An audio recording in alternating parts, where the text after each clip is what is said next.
नमस्ते विद्यार्थियों, डॉक्टर कीर्ति जिंदगी की दुनिया में आपका स्वागत है। आज मैं आपके लिए वर्षा ऋतु इस विषय पर निबंध लेकर आई हूँ। देखते हैं कि वर्षा ऋतु के ऊपर निबंध हम किस तरीके से लिख सकते हैं। हमारे देश में वर्ष में 6 ऋतुएं होती है। वसंत ऋतु, ग्रीष्म ऋतु, वर्षा ऋतु, शरद ऋतु, हेमंत ऋतु और शिशिर ऋतु। प्रत्येक ऋतु की अपनी विशेषताएं हैं। वर्षा हमारे देश की मुख्य ऋतु है। अब हम क्योंकि वर्षा ऋतु के बारे में लिख रहे हैं तो हम यहाँ पे बता रहे हैं कि वर्षा हमारे देश की मुख्य ऋतु है। वर्षा ऋतु के पहले ग्रीष्म ऋतु होती है। इस ऋतु में खूब गर्मी पड़ती है। किस ऋतु में? ग्रीष्म ऋतु में। तेज धूप असहनीय हो जाती है। जमीन आग पर रखे हुए तवे की तरह जलती है। प्यास बुझने का नाम ही नहीं लेती। गर्मी के कारण मनुष्य, पशु, पक्षी और सभी प्राणी बेचैन हो जाते हैं। नदियाँ, तालाब आदि जलाशय सूख जाते हैं। ऐसे समय वर्षा ऋतु वरदान बनकर आती है। आषाढ़ का महीना लगते ही आकाश में काले बादल उमड़ने लगते हैं। बादल गरजते हैं, बिजली चमकती है और कड़कती है। वर्षा की पहली फुहार से सब प्राणियों को बड़ी राहत मिलती है। यहाँ पर आप इंद्रधनुष के बारे में भी लिख सकते हैं कि वर्षा के मौसम में जब एक तरफ सूरज और एक तरफ बारिश होती रहती है तो ऐसे समय में आसमान में रंग बिरंगा इंद्रधनुष भी दिखाई देता है ना। इस चीज़ के बारे में लिख सकते हैं। इसके अलावा लिख सकते हैं कि वर्षा ऋतु जो है ये हमारे देश की मुख्य ऋतु इसलिए भी है कि हमारे देश की जो खेती बाड़ी है वो सब हमारे जो किसान हैं, किसान भाई लोग सब वर्षा ऋतु पर ही ज़्यादातर निर्भर है।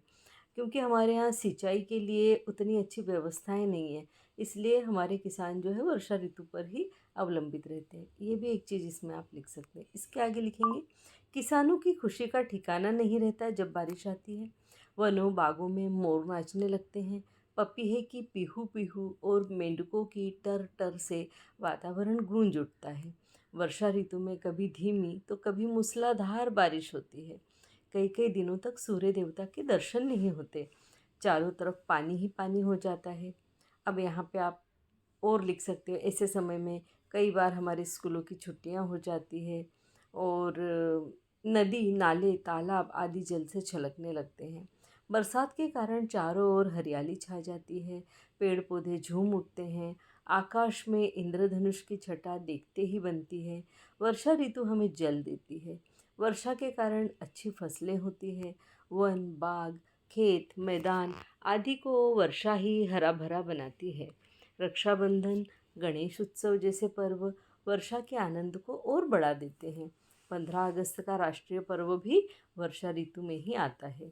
कभी कभी अधिक वर्षा से नदियों में बाढ़ आ जाती है। मकान गिर जाने से हजारों लोग बेघर हो जाते हैं। जान और माल का भारी नुकसान होता है। फिर भी वर्षा ऋतु आनंद मंगल की ऋतु है।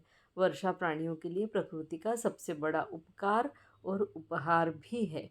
बच्चों, यहाँ पर आप वर्षा ऋतु में जब स्कूल जाते हैं तो कोई छाता लेकर जाता है, कोई रेनकोट पहन कर जाता है।